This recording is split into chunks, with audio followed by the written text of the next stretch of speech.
Hi, and welcome back to another edition within the Defining Wellness Confab. I'm Denise O'Malley, the founder of You Define Wellness. And what we're doing is we're bringing to you over a period of time 48 fantastic presentations from the health and wellness experts that I know. These are people who are part of the You Define Wellness Network. And it is my pleasure today to introduce you to one who is also a medical doctor within our field, Lisa Brone. I hope I said that correctly, Lisa. You did? Yay! And Lisa's presentation is talking about a life of longevity and vitality and reducing your risk of cancer and other chronic diseases. And from this point, Lisa, I am going to turn it over to you. And Awesome. I'm just going to find your presentation and be pulling it up while you're starting your talk. How's that? Perfect. Perfect. So I'm so happy to be here today and to be able to share this topic with everyone. So thank you very much, Denise, for including me in this confab. I appreciate that. So today, everyone, we're going to be talking about a life of longevity and vitality and reducing your risk of cancer and other chronic diseases. Next. Yep. Sorry, my mouse isn't working right. Yeah, no worries. So I always like to start my talks with giving you the main points first, because I find that people pay the most attention at the beginning. So a lot of people think that genetics is super important when it comes to cancer. But in fact, genetics only plays 10% in terms of your risk of cancer. So if you have a family member with colorectal cancer or another type of cancer, your risk is probably only about 10%. So your lifestyle, the choices that you make, is much more important than your family history. We're going to talk about the effect of environmental influence on DNA, and this is called epigenetics. Some of you are probably familiar with that term. We're going to talk about sugar and how this is the primary fuel for cancer and how it also contributes to inflammation. And then we're going to talk briefly about environmental toxins. I'm going to give you some examples of this and also how to avoid them. And then in 2018, the American Institute of Cancer Research came out with its 10 recommendations for cancer prevention. The American Institute of Cancer Research does not do this every year. The prior report that it came out with was in 2008. So this is a very recent update, and I'm going to give you this information in a very easily digestible form that I think everybody can appreciate and be able to utilize. Next slide, please.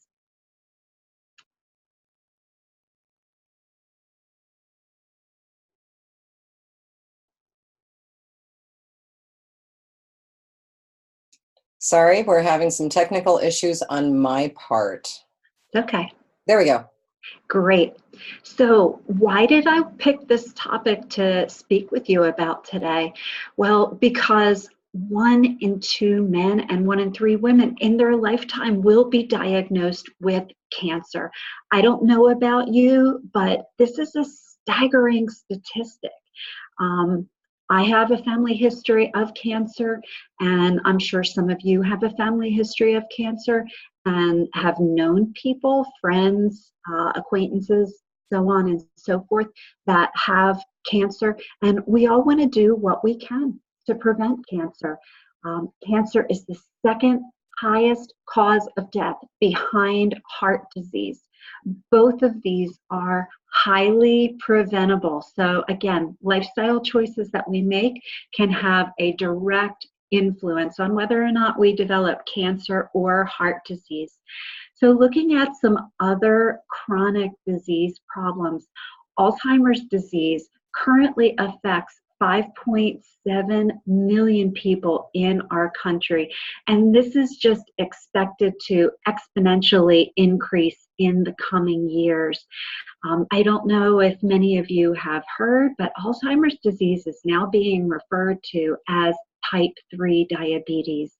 So if any of you have been told that you are insulin resistant, this is a risk factor for Alzheimer's disease. So you want to do everything that you can to decrease your insulin resistance, whether you're pre-diabetic, whether you're diabetic, whether you haven't been diagnosed, but a doctor or other healthcare provider told you that you have insulin resistance.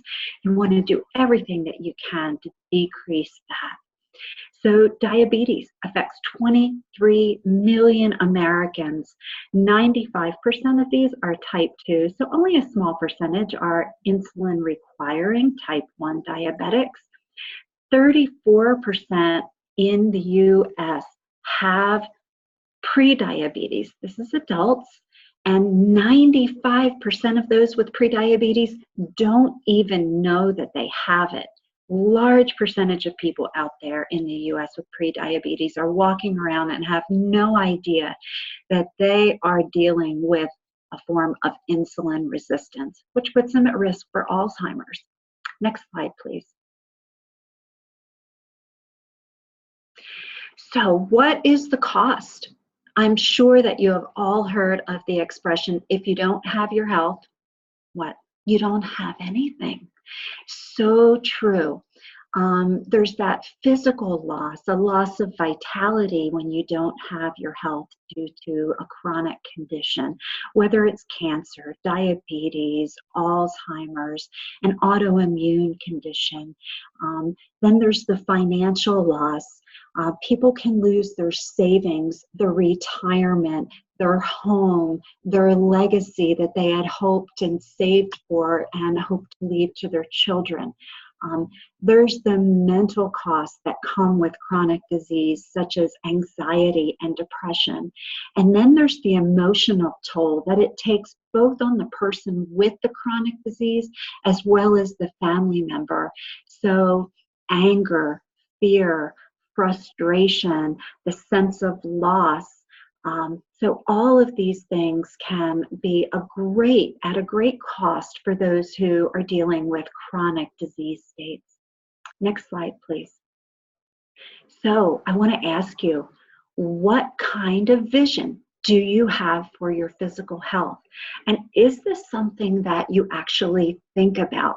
And if it's not something that you currently spend time thinking about, I would ask you to really stop and think about this, because the lifestyle choices that we make every day not only influence our life right now, but they are going to influence our life for years to come. Currently, what we know about Alzheimer's disease is that the process starts anywhere from 20 to 40 years before it's ever diagnosed. That's just one example. The same can be applied true for heart disease, high blood pressure, diabetes. So it's really important that you start to look at your vision for your health. If you're somebody that plans on living a healthy, vibrant life well into retirement and afterwards, you need to start taking care of your body now and have it be something that you work on every single day with choosing good, healthy options. Next slide, please, Denise. I want to talk to you about sugar. I love this diagram on the right. Every bite you take, it's either fighting disease or it's feeding it. So when we look at the foods that are listed under feeding it, most of those foods are going to be converted to sugar. A lot of those foods there are white flour based, directly go to sugar and stimulate an insulin response, which is inflammatory. We know without a doubt that sugar feeds cancer cells and encourages the growth of cancer. It's highly inflammatory. So conditions like diabetes, Alzheimer's, autoimmune conditions, eating sugar is just adding fuel to the fire that is already present in these disease states. Next slide, please. This is what Heinz ketchup looks like. About a third of the bottle is actually sugar. I don't know if this is shocking or surprising to some of you, but when I saw this diagram, I was a little bit surprised at actually how much sugar is in there. The good news is that there are now companies that are making ketchup that does not contain sugar. So just a simple little switch that you can make, start reading labels.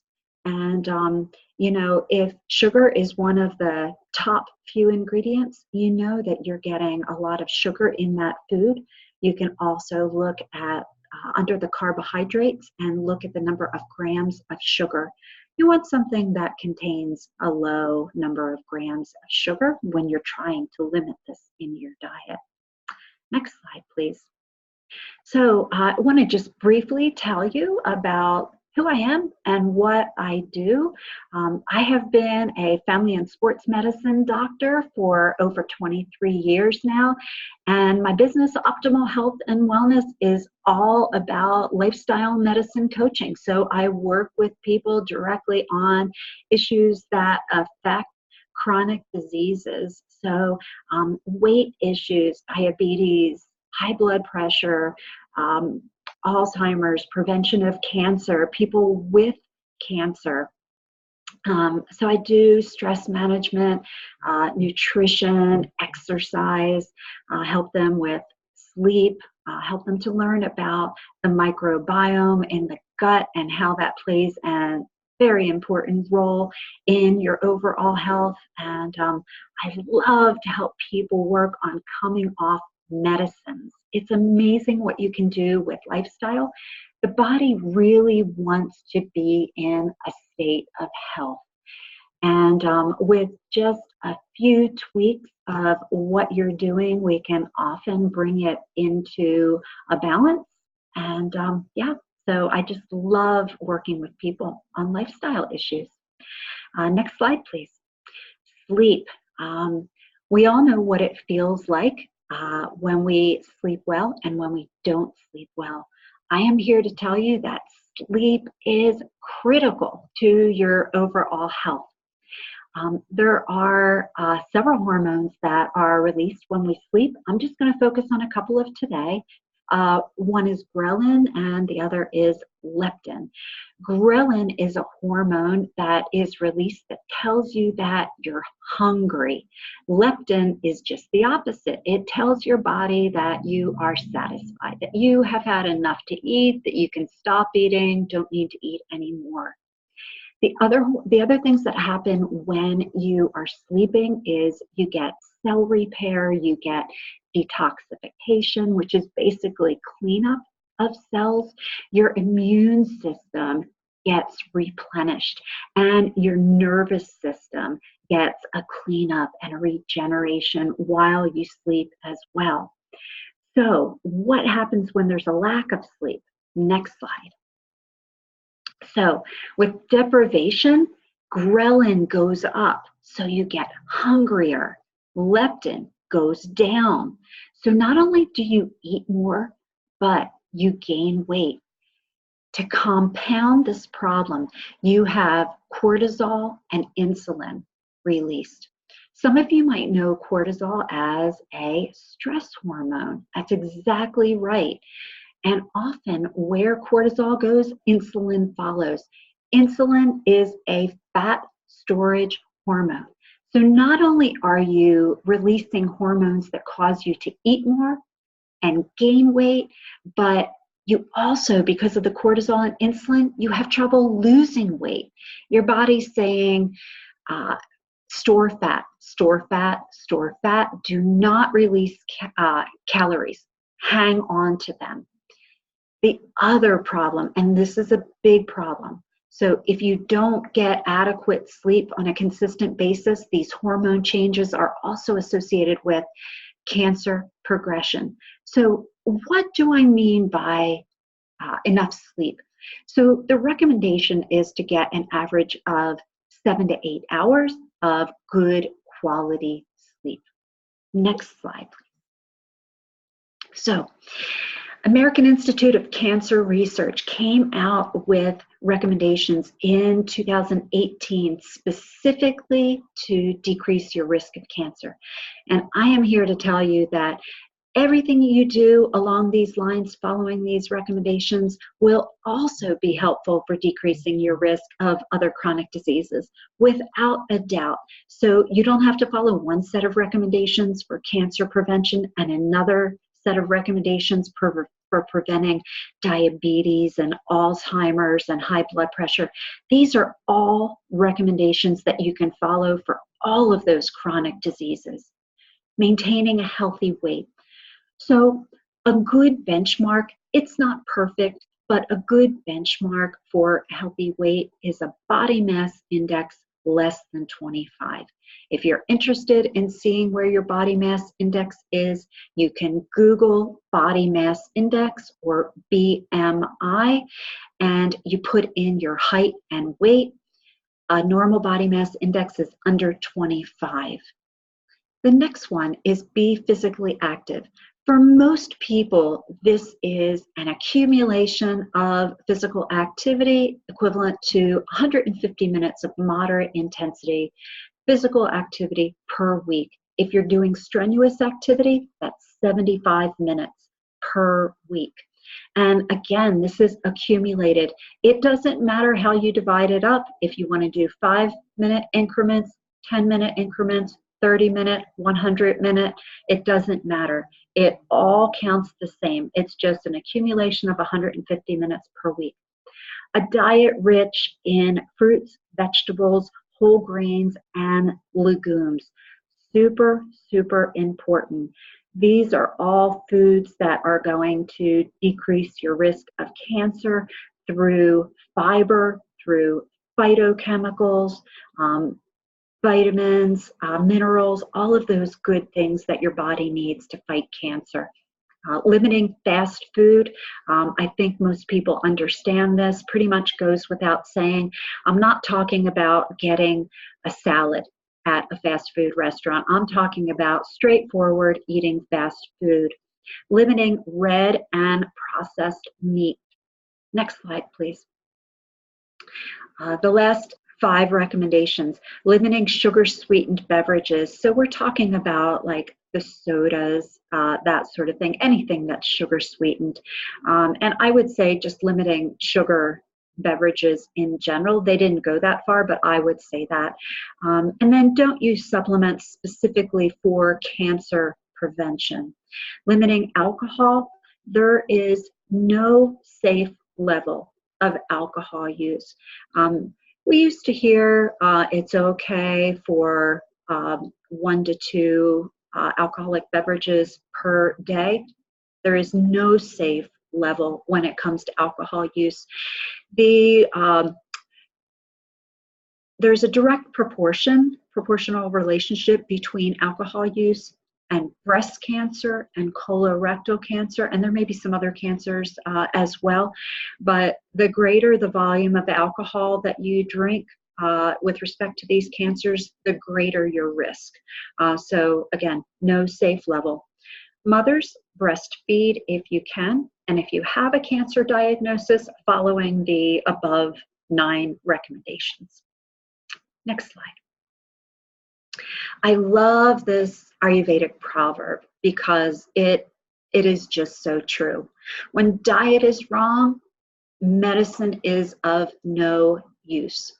So we are just using Band-Aids for the most part with medicine. So when we prescribe medication for people with diabetes, we're helping to bring their blood sugar down, but we're not dealing with the underlying problem, which is insulin resistance. When diet is correct, medicine is of no need. The human body wants to be in a state of health. If you feed it with healthy food, you're going to find that you are a lot more capable of being in a good state of health. Next slide. Toxins. I'm sure many of you are aware of the toxins that are in the environment currently. A couple that I want to touch on today. EMF, that stands for electromagnetic field. So this is the microwave radiation that comes off of our wireless devices, any wireless devices. This is our cellular phones, our tablets, our televisions, really anything that is wireless. This damages our mitochondria. The mitochondria are our subcellular organelles that are our energy powerhouses. You can think of them as our energy substations in our cell. So when you are constantly being bombarded with EMF, this is affecting how much energy you are able to produce. So I often wonder, for all of the people that come in to see me that complain of chronic fatigue, how much EMF is really playing a role in their fatigue. So whenever you can use wired connections, great. So we're starting to see a link between EMF dosages, how much people are exposed to, and several diseases. But more studies need to be done on this, clearly. And so some things that you can do to help yourself with this, using wired connections, sorry about that, just as I mentioned, eating foods that are high in magnesium. This would be like nuts, seeds, dark green leafy vegetables. The cruciferous vegetables are awesome. So this would be broccoli, cauliflower, kale, bok choy, cabbage, Brussels sprouts. DHA and EPA, those are omega-3 fatty acids that come from fish. So these are the fish oils. Sulfur from allium vegetables. So the allium vegetables are garlic, onions. Isothiocyanates, that is a phytochemical that's in cabbage. HIIT, that's high intensity interval training. And then intermittent fasting. All of these things can help combat EMF. These basically help clean up the mitochondria. So whenever you can implement any of these into your daily routine, I would encourage you to do that, because most of us, if not all of us, are using cell phones and are using wireless connections every day, Bluetooth, etc. Next slide, please. Glyphosate. I am sure most of you know about this as well. This is the principal ingredient that is in the herbicide Roundup. It was originally patented as an antibiotic by Monsanto. Monsanto was purchased recently within the past year or two by Bayer. Now, it's Bayer's problem. Recently, in the news, a couple of people have won claims for lymphoma, and I'm not sure if there was another type of cancer, but multi-million-dollar lawsuits because glyphosate was found to be responsible for the formation of lymphoma, a cancer, due to glyphosate in a groundskeeper that sprayed Roundup repetitively. So it is classified by the World Health Organization, WHO, as a probable carcinogen.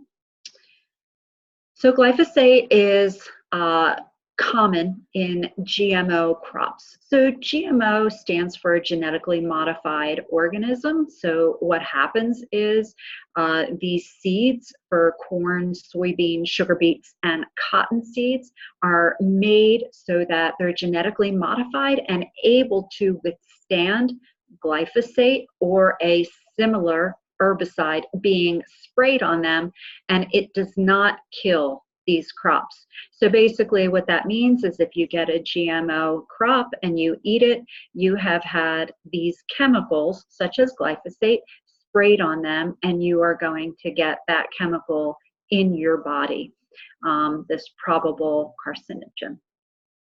A great resource for all of you is ewg.org. That stands for environmentalworkinggroup.org. It has tons of fantastic information on there about environmental chemicals.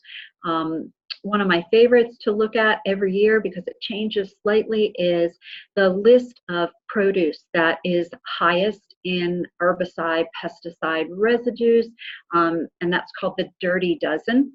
The other list is the Clean 15. These are the foods, the produce that you do not have to worry about so much because they're lowest in herbicide residues. Next slide, please. So I would like to offer all of you something free today. I always like to give something free away when I do my talks. And this is my ebook, Eat as If Your Life Depends on It, because it does. And this gives you a lot of nutritional information. If you go to my website, drlisabrone.com, as written on the slide. You can just leave your name and email, and you can download my ebook. And the other thing that I like to offer people, if they think they might be interested in working with me, is this 30-minute complimentary assessment valued at $125. And if you go to the next slide, this is what the assessment includes. I go through your medical history and then your personal and family history of cancer. We talk about what your stress levels are like. Are you moving? What type of movement are you doing? Exercise. What does your diet look like? How are you sleeping? What kind of social support do you have? Do you have a lot of friends and family around you? Are you feeling lonely? Are you feeling isolated? Do you have a good spirituality practice? And then body mass index, that's looking at the ratio of your height and weight. I think that's the last slide, Denise.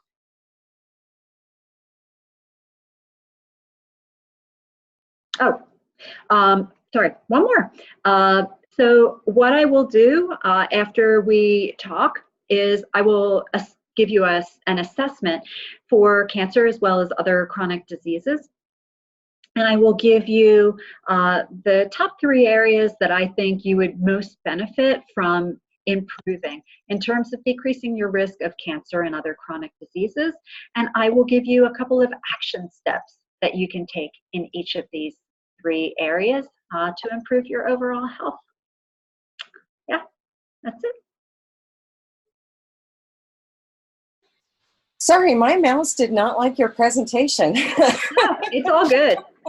I apologize about that, because that was really good information. And I got to tell you, the red flags went up for me, especially when you were talking about having, a history of insulin resistance and what that could be doing with Alzheimer's. And okay, red flags are going up in my head. So terrific information.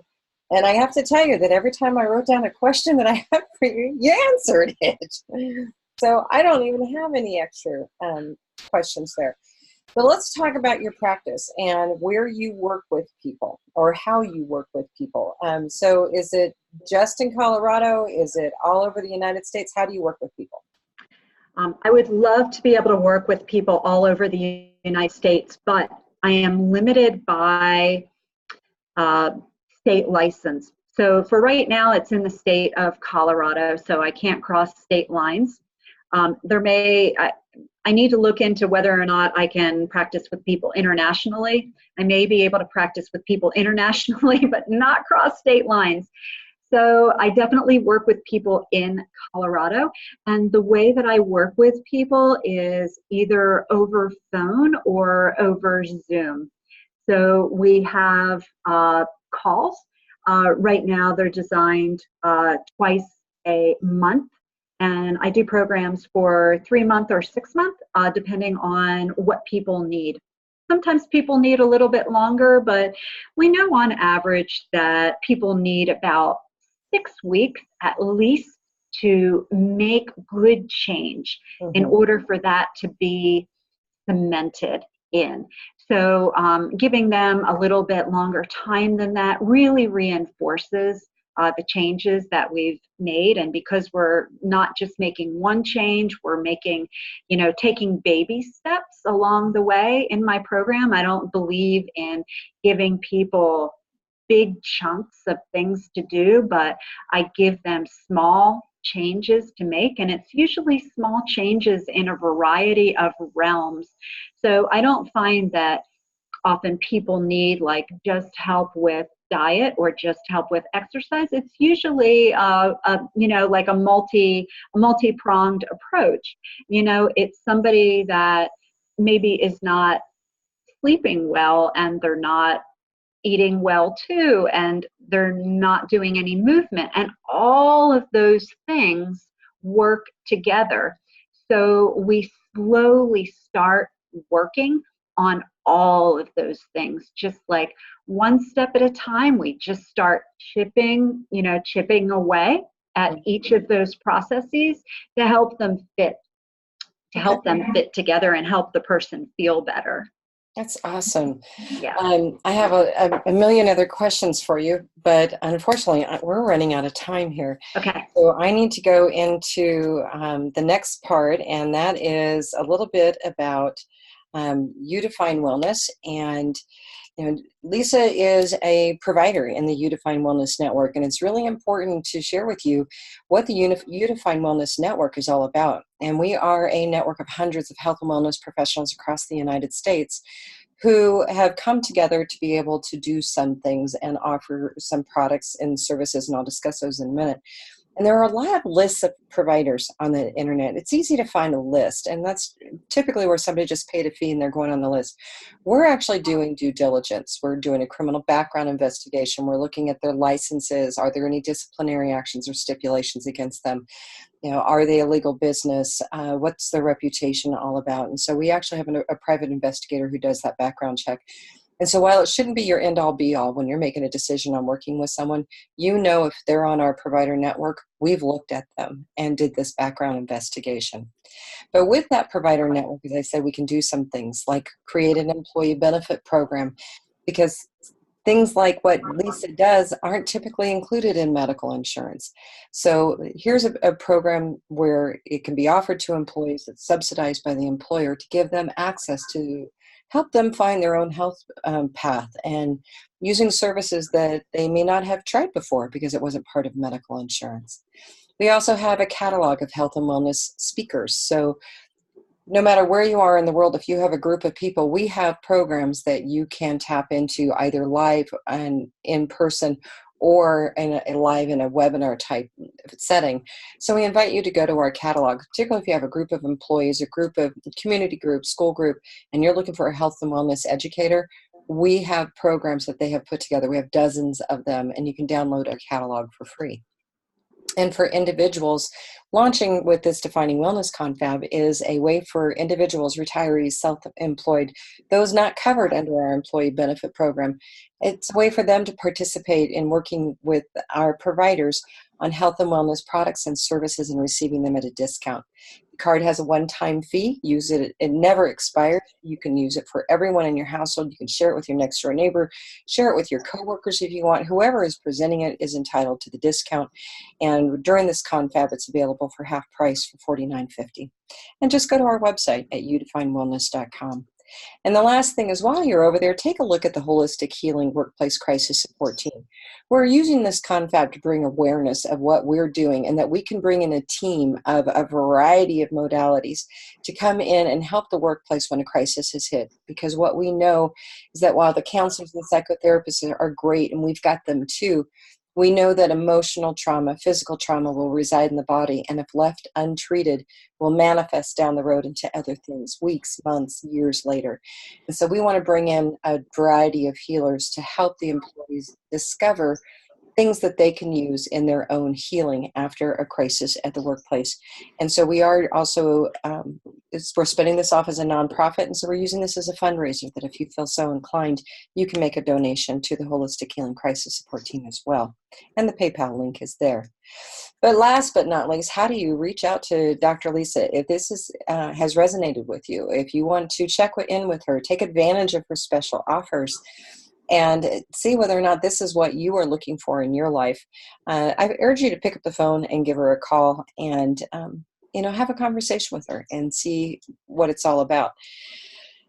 And the one thing I want to point out is this is not just if you have a chronic disease or if you are undergoing cancer. If you have, let's say, as an example, you can't get rid of the cold and it just keeps lingering or it keeps coming back, that's another reason to call Lisa, right? I mean, something else is going on there. So, if you're just feeling lethargic and something's just not right, or you just want to make a commitment to your own health, give her a call.